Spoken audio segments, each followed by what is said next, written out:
Os mais importantes temas que afetam o cidadão. A discussão de ideias de forma aprofundada. O debate sério que ajuda você a entender os problemas que acontecem no Brasil e no mundo.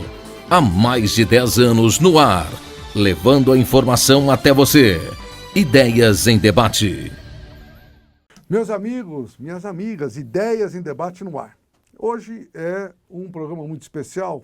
Nós estamos com um companheiro de muito tempo, sempre lutando pelos trabalhadores, que é o Paulo Fiorilo, deputado estadual aqui por São Paulo.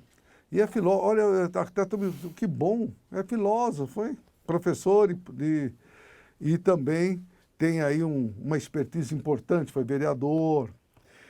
Nós vamos bater um papo, dialogar com ele, que é importante nesse momento grave que nós estamos vivendo. Eu costumo dizer que tem 3 pilares. Economia em frangalhos. 18 milhões de desalentados. Ele nem sabia que figura era essa até pouco tempo atrás. 13% de desempregados da população ativa. Na questão sanitária, não houve uma centralidade. Nos outros países teve para cuidar disso e mais de 120 mil pessoas morreram e 4 milhões e poucas foram contaminadas. É um problema grave, a vida da pessoa.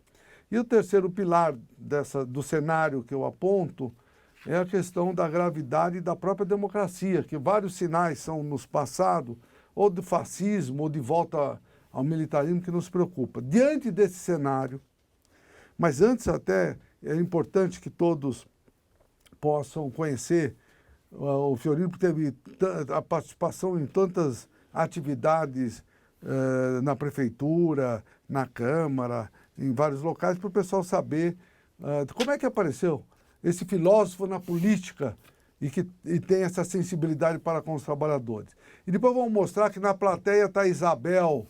A Isabel é amiga também do Paulo, amiga de vários deputados aí. Ela tem uma capacidade enorme de comunicação e veio prestigiar hoje o nosso Paulo Fiorilo. Paulo Fiorilo, as câmeras são suas. Vou começar primeiro, como você entrou na política, o que te sensibilizou? E aí nós temos várias coisas para falar. Vocês vão gostar do programa.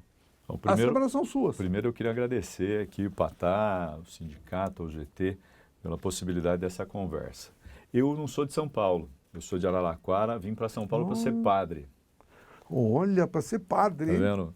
Cada vez que eu falo isso, o interlocutor se assusta. Fui morar no Parque São Rafael, na Zona Leste, com os padres verbitas, que é uma congregação que atuava naquela região, nos anos 80 do século passado.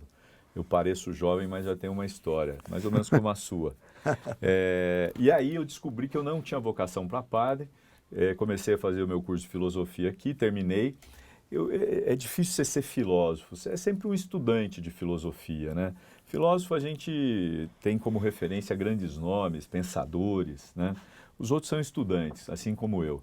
Aí passei num concurso, sou professor da rede pública municipal, e eu fui trabalhar em São Bernardo, onde eu tive a oportunidade de conhecer o Lula, o Luiz Marinho, conhecer o Jair Meneghelli, pessoas que também você conhece da sua militância sindical. Fui trabalhar na Câmara com o Devanir Ribeiro, fui chefe de gabinete do Devanir, depois fui ser chefe de gabinete da Marta, quando ela era prefeita aqui em São Paulo, e daí me elegi vereador. Tive um mandato de vereador, perdi a reeleição, fui trabalhar em Osasco com o Emídio, que você também conhece. Fui secretário de administração, fui cuidar dos servidores públicos lá. Depois fui eleito vereador de novo com o Haddad. Fui presidente do PT, coordenei a campanha do Haddad, da reeleição, e ele perdeu e eu também fiquei como primeiro suplente. Depois fui candidato a deputado estadual, o Zico Prado, que você também conhece, que era deputado há 7 mandatos, não foi candidato, eu acabei sendo candidato para ocupar esse espaço dele. E tenho lá na Assembleia dialogado essa questão dos servidores públicos, do desemprego, da geração de emprego e renda, que são temas que têm interesse muito grande nesse momento em que eu quero concordar com os 3 pilares que você colocou. Nós vemos uma crise sanitária, tem mais de 127 mil óbitos, mais de 4 milhões de pessoas. Nós perdemos o 2º lugar agora para a Índia. Né? Mas nós estamos numa situação muito delicada. Você falou falta centralidade, né? E temos uma crise econômica, aumento do desemprego, esse termo que você usou do desalentado, né? Uhum. E é só olhar, Patá, assim, semana passada eu passei a noite no centro de São Paulo, assim, a quantidade de pessoas dormindo na Praça da Sé, no pátio do colégio, no Anhangabaú, na República. Nós estamos vivendo um momento tão delicado, né? E prestes a entrar numa situação pior, porque o governo federal já anunciou que vai reduzir pela metade o abono de R$600. Se está difícil com 600, imagine com 300. E essa questão da economia, que é um pilar importante. Então, é isso que me motivou a entrar na política e estar aqui hoje discutindo com vocês temas que têm interesse no Estado e em São Paulo em especial.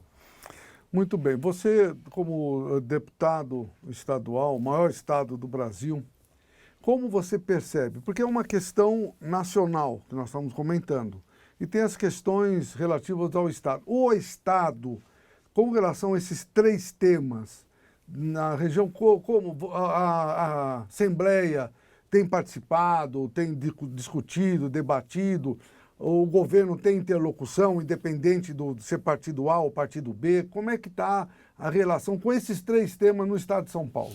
Bom, primeiro a gente precisa olhar, né? O que fez o Dória com relação à pandemia? Ele usou o discurso da ciência, da medicina, propôs medidas de distanciamento, você acompanhou, todo mundo acompanhou. Mas a pressão econômica também é grande. Você está num sindicato, você sabe, as pessoas dependem do emprego, elas precisam voltar para o trabalho. E essa pressão também viveu o governador. Nós defendíamos um lockdown, achávamos que era importante naquele momento, lá atrás, ter um fechamento mais duro para poder ter uma curva maior.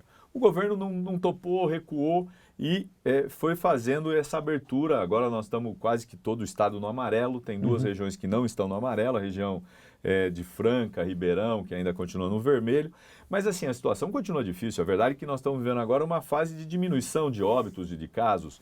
Mas veja o que aconteceu no feriado de 7 de setembro, a quantidade de pessoas nas praias, não só no estado de São Paulo, no Brasil, né? A quantidade de gente nos bares, é como se a gente tivesse voltado à normalidade, sem vacina.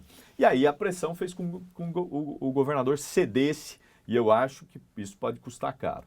Como cedeu também na discussão de outros segmentos. Na questão econômica, o estado de São Paulo, neste ano, não vai viver uma crise. Eu vou falar aqui porque isso parece ser um tabu para o governador, né? Não, nós estamos numa situação difícil. Repare só, eles renegociaram a dívida. Portanto, não vão pagar, são 12 bilhões. Nossa. E vão ter uma ajuda de 7 bilhões do governo federal, portanto, 19 bilhões. O ministro e secretário Meirelles dizia que o déficit aqui seria de 20 bilhões. Se a gente vai ter 19, está equiparado. O ano que vem, o ano que vem pode ter problema. Eles arrumaram um secretário agora, o Mauro Ricardo, que é o secretário mão de tesouras. Está cortando tudo. A secretária Patrícia Henning vai ter o seu orçamento reduzido pela metade. O do turismo, a mesma coisa. E são pastas importantes para pensar o pós-pandemia. Se a gente não encarar o pós-pandemia com geração de empregos, frente de trabalho, incentivos, nós não vamos gerar emprego e vamos viver uma situação difícil. Então, eles estão dizendo que nós vamos ver um problema grave. Olha só, olhe a arrecadação do ICMS nos meses de julho e agosto. Julho foi melhor do que junho. E agosto está fechando melhor do que julho. Nossa. Então, dizer que o Estado está numa situação difícil, acho que não é verdade. Nós vamos viver um momento delicado? Claro que vamos. Nós estamos vivendo em todos os lugares. A Assembleia cortou 30% do salário dos deputados. Olha. Cortou o salário dos servidores, mas não teve êxito, porque a Justiça impediu. Eu pergunto a você, qual foi o outro segmento do Estado que cortou salários? O governo do Estado fez ouvidos de mercadores. E o judiciário não quis nem conversa. Aliás, o Toffoli, lá no Supremo, decidiu que não mexe em salário.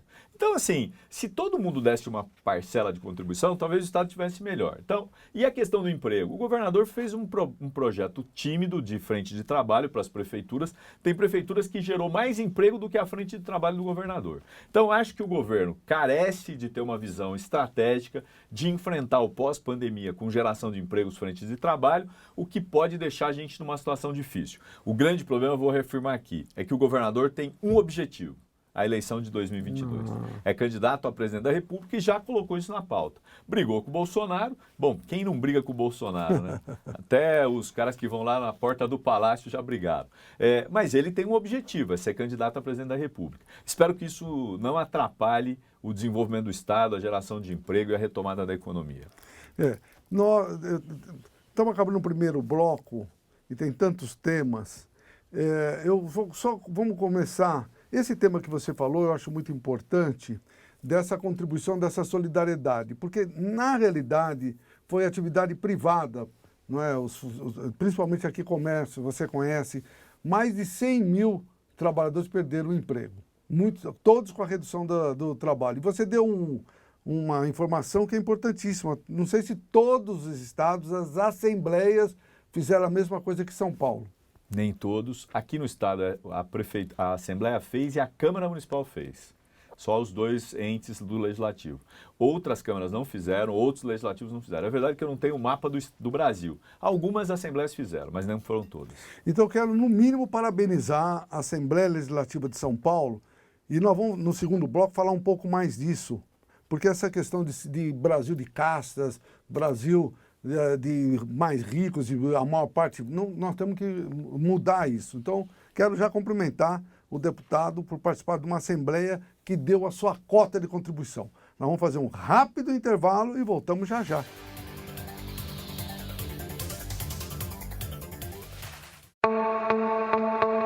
Vamos conversar com o presidente do Sindicato dos Comerciários de São Paulo, Ricardo Patá. Um bom dia. Bom dia, Rodrigo. É um prazer muito grande falar com você e com todos que estão nos vendo do outro lado da telinha. Vamos lá, o setor do comércio em São Paulo, ele renasce de que forma, hein? De que tamanho? Com que marcas? Olha, nesses 78 dias que você comentou, com certeza muitas coisas, infelizmente, ocorreram. Muitas das empresas não vão abrir as suas portas. Infelizmente, mais de 60 mil comerciários perderam emprego nesse período.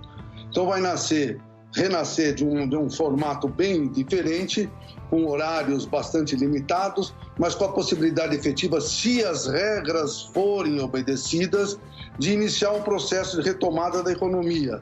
Mas, lógico, o sindicato tem uma preocupação muito grande com a saúde do trabalhador. E uma das preocupações, você mesmo passou várias vezes aí no programa, é a questão dos transportes públicos, que, a meu ver, ainda deixa muito a desejar e é um dos locais que mais poderá, infelizmente, ter a contaminação do vírus. Não, com certeza não faz sentido nenhum, porque a maior parte das pessoas, dos 500 mil comerciários, eles moram nas comunidades, moram nos locais da periferia de São Paulo, então são obrigados a tomar os transportes públicos, ou trem, ou metrô, ou os dois, ou os três, e muitas vezes tem essas características de desrespeito para com o trabalhador, nesse momento que ele vai defender a sociedade, vai defender a vida, não é? E ele se coloca à disposição e muitas vezes não recebe os EPIs necessários e as proteções que são exigidas pela OMS. Olha, desde o início da pandemia, no site do sindicato, nós colocamos um WhatsApp e e-mails, fale com o presidente, e nós temos dado resposta, recebemos mais de 300, 400 por dia.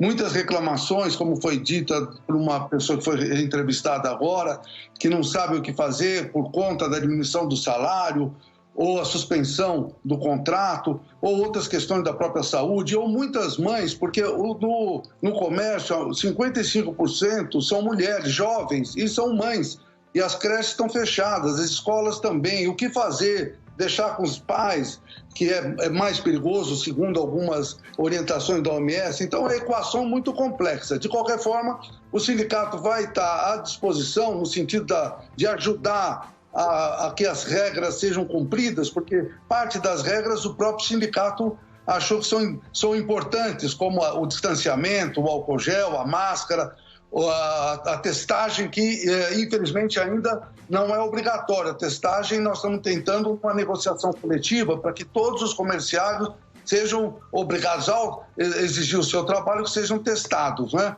Então, várias questões são colocadas por nós. Se as regras forem obedecidas, com certeza absoluta o mal será menor. Você tem razão, mas tem o seguinte aspecto: muitas pessoas podem estar contaminadas e não sabem. O teste, na realidade, é mais de sentidos assintomáticos, não é? Que com certeza poderá evitar futuras contaminações. Nós estamos negociando com a área patronal e tentando com algumas empresas que fornecem os testes para que a gente possa conseguir a preços razoáveis, porque numa quantidade muito grande diminui o valor. Mas é fundamental que é um investimento importante, porque significa realmente a possibilidade efetiva de diminuir a contaminação. Essa testagem ela tem um custo alto. A outra testagem é a temperatura. Isso nós estamos exigindo que todas as empresas, ao permitir a entrada do trabalhador ou do consumidor, seja no mínimo verificar a temperatura, que pelo menos um dos sintomas pode ser averiguado. Muito obrigado, viu? Pela participação aqui, o Ricardo Patá, presidente do Sindicato dos Comerciários de São Paulo. Um bom retorno, uma boa retomada para todos aí, que possamos logo estar aí pleno trabalho. Bom dia. Obrigado, Rodrigo. Bom dia. Bom dia.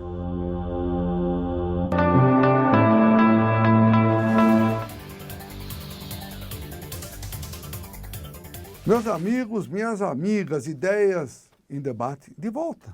Estamos aqui com o nosso filósofo, deputado estadual Paulo Fiorilo, uma pessoa que realmente durante toda essa trajetória que nós tivemos acesso quando estava com a Marta Suplicy ou quando estava na Câmara, sempre com as portas abertas. Isso nos dá felicidade. É um amigo dos trabalhadores, dos comerciários em especial.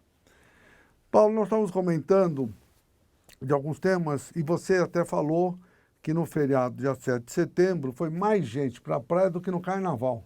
Coisa maluca.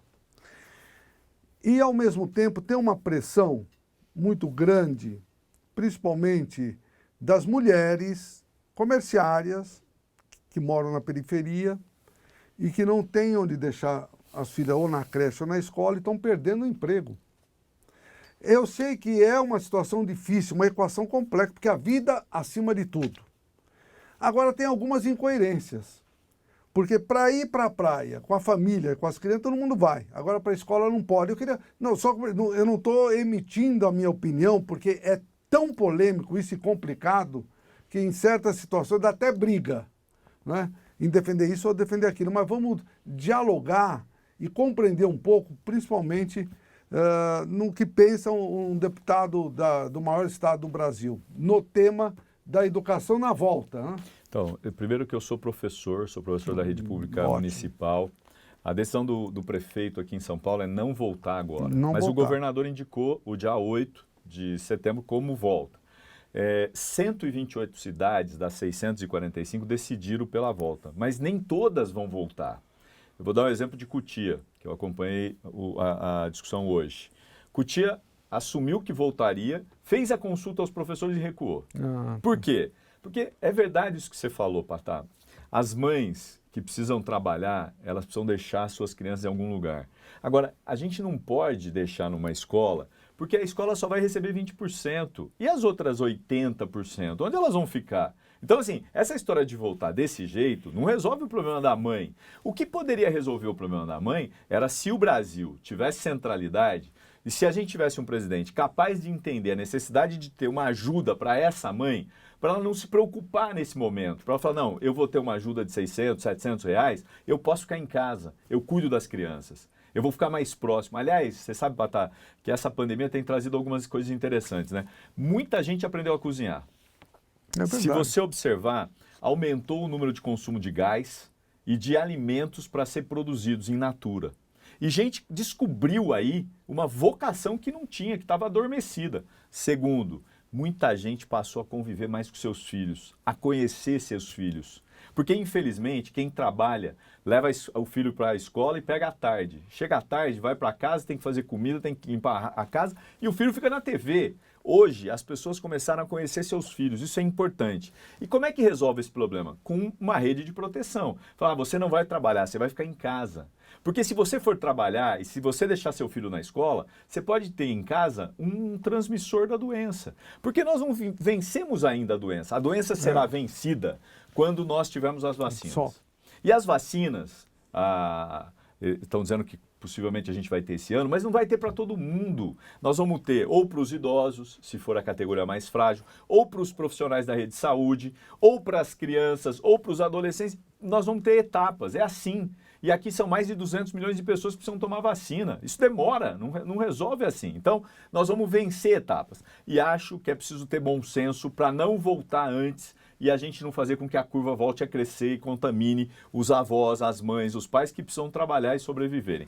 Quanta gente não perdeu um familiar por conta dessa doença e não pôde nem enterrar um familiar. É verdade. Agora, tem alguns gargalos, né? Eu concordo 100% com a sua fala equilibradíssima.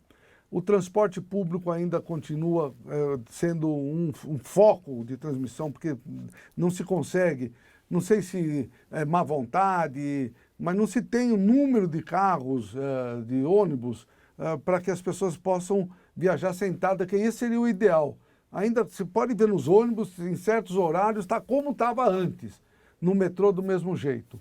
E essa questão dessas viagens. Eu não sei qual será o resultado desse feriado de 7 de setembro daqui a um período, com tanta gente que foi para a praia. Não só aqui em São Paulo, no Brasil todo, mas estou falando de São Paulo, que nós vimos aí na Baixada Santista. Eu acho que a gente vai ter que acompanhar os próximos 7, 14 dias para ver se a gente vai ter um crescimento. Se mostrar o crescimento, o governo vai precisar ser mais duro. Os governos municipais, principalmente na Baixada, podiam chamar o governo do estado para ajudar. Tentaram fazer barreira sanitária, mas a quantidade de pessoas que foram para a praia é muito grande. Eles retiraram as barreiras sanitárias para que as pessoas tivessem acesso. Então, eu acho que nós vamos ter que acompanhar de perto. Isso serve para quem está trabalhando, para quem voltou. Você falou do transporte. Eu vou dizer aqui, por que não tem mais ônibus? Porque tem o lucro. As empresas não têm interesse de colocar mais ônibus e perder seus lucros. O metrô agora recebe subsídio do Estado porque diminuiu o número de passageiros, mas não aumentou o número de carros, né? Então você continua tendo um problema grave de lotação, de superlotação. Acho que nós vamos ter que viver ainda 3, 4 meses, 5 meses até a gente ter a vacina. Enquanto isso, os governantes federal, estaduais, municipais, precisam trabalhar com bom senso, precisa ter clareza. E mais do que isso, Patá, que eu acho que é o grande desafio, é pensar após pandemia. Ou os governadores começam a pensar o que será o próximo ano e os prefeitos eleitos em novembro, ou nós vamos viver crises piores do que nós estamos vivendo agora. Esse é o grande desafio que está colocado para quem é governador e para quem vai ser eleito prefeito na próxima eleição.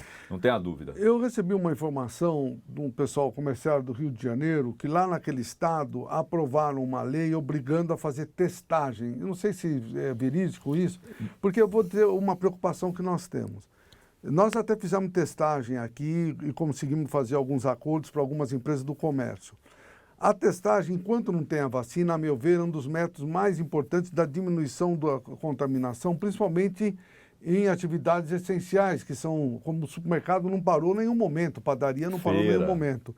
Só que tem os assintomáticos e involuntariamente eles estão passando sem que eles saibam disso. Então eu acho a testagem importante. Esse debate ocorreu na Assembleia? Ocorreu. A gente cobrou a questão da testagem. O grande problema é que o Brasil não se preparou para receber a doença. Repare, a doença começa na China em dezembro. A gente passa o carnaval, só em março começa a se preocupar. Aí você tem que correr atrás de comprar respiradores, testes. Fizeram compras equivocadas aqui no estado de São Paulo. Também. Comprou da China e não entregou. Agora, qual é o grande problema? Se tivesse se preparado, nós vamos comprar testes, muitos testes. E o grande problema é que a grande produtora de testes e equipamentos é a China. E a China estava preocupada com o seu povo. Se a gente tivesse preocupado, para uma coisa simples, o uso de máscaras. Se a OMS tivesse dito assim, ó, pessoal, máscara para todo mundo, independente de qualquer coisa. Repare que diminuíram as doenças transmissíveis pelo ar, porque as máscaras, além de proteger da Covid-19, também protegem as pessoas da gripe. Hoje você tem um número muito menor de pessoas gripadas, em que pese a gente já ter vacina para alguns casos. Mas assim, na minha opinião, faltou isso. Infelizmente, não é um caso de lei, é um caso de planejamento. Quando você não planeja, não tem jeito. A vacina e nem os testes caem do céu. Eles deviam ter se preocupado em comprar testes. Se tivessem comprado testes em janeiro, talvez a gente tivesse conseguido testar mais gente. Com certeza. Araraquara, que é a minha cidade, do time que eu torço, que é a Ferroviária, ela tem 33 óbitos. Por quê? Porque o prefeito jogou pesado, fez parceria com a Unesp, está testando, tem um hospital de campanha, fez com que a doença ficasse controlada. E é uma das 10 melhores cidades, nesse caso, no combate à doença da Covid-19. Mas está correto. A questão é o planejamento, a estruturação e a logística para isso, não haveria necessidade de ter lei para que isso resolvesse. O bom senso e o equilíbrio. Nós temos só mais uma questão, infelizmente com o Paulo o tempo voa aqui. Você tem falado já 2 ou 3 vezes com relação ao pós-pandemia. Nós estamos na 4ª Revolução Industrial e a tecnologia está cada vez mais avançada e hoje nós usamos inclusive a tecnologia para as reuniões virtuais, o home office, teletrabalho, o e-commerce. Como você vê, como nós temos que nos preparar para esse momento que praticamente antecipou? Porque tudo isso que a tecnologia está se instalando já era previsto, mas agora está com muito mais força. O que vai acontecer? Se a gente está na 4ª Revolução, a gente vai viver a 5ª rapidinho. Repare o que está acontecendo com os escritórios do centro de São Paulo. Você que tem aqui a sede. As pessoas estão fechando, porque elas não têm mais capacidade de pagar aluguel. Estão deixando de trabalhar? Não, estão trabalhando em casa. E o trabalho em casa é escravizante, porque você não trabalha 8 horas, você trabalha 10, 12, você acorda, já tem mensagem do WhatsApp, você tem que entrar numa reunião do Zoom, tem o Meet. Então, as pessoas estão virando escravas. Nós vamos precisar começar a discutir a normatização disso.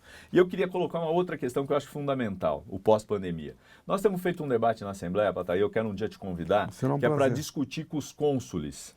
Nós fizemos agora, recentemente, uma reunião com os prefeitos pelo Zoom do Alto Vale do Ribeira com 2 cônsules, o da Itália e o do Israel, Filipe Larosa e o cônsul de Israel, que me fugiu o nome, daqui a pouco eu lembro, Alon Lavi. E eles se colocaram à disposição para poder trazer empresas para serem instaladas nessas regiões. Se a gente não fizer essa discussão com o mundo, e nós temos capacidade de fazer isso, nós não vamos trazer empresas, nós vamos gerar empregos, nós vamos mudar a qualidade de vida das pessoas. A Assembleia está dando um passo, nós podemos dar outros.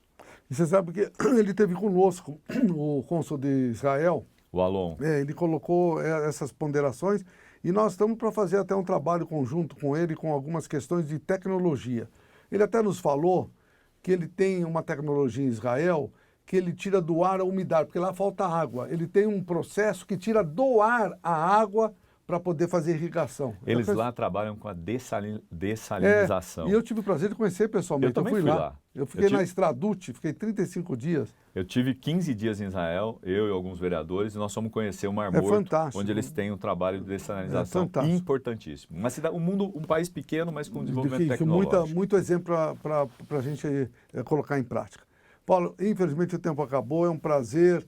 O nome do Paulo, o e-mail, comunicação, está tudo debaixo aí da programação, que vocês podem se comunicar, uma pessoa que tem um interesse efetivo de deixar as portas abertas para atender bem todos aqueles que buscarem na Assembleia Legislativa informações ou necessidades efetivas que o Paulo possa resolver. Muito obrigado, Paulo, e muito obrigado a você pela sua fidelidade. Continue ligando no 21215972, acessando o nosso site www.comerciados.org.comerciados e visitando a nossa sede na Rua Formosa 99, no Vale Agabaú.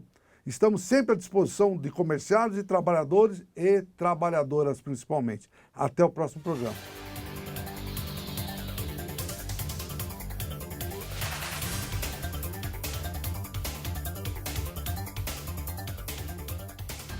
Os mais importantes temas que afetam o cidadão. A discussão de ideias de forma aprofundada.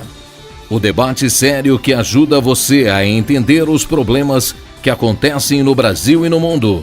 Há mais de 10 anos no ar, levando a informação até você. Ideias em Debate.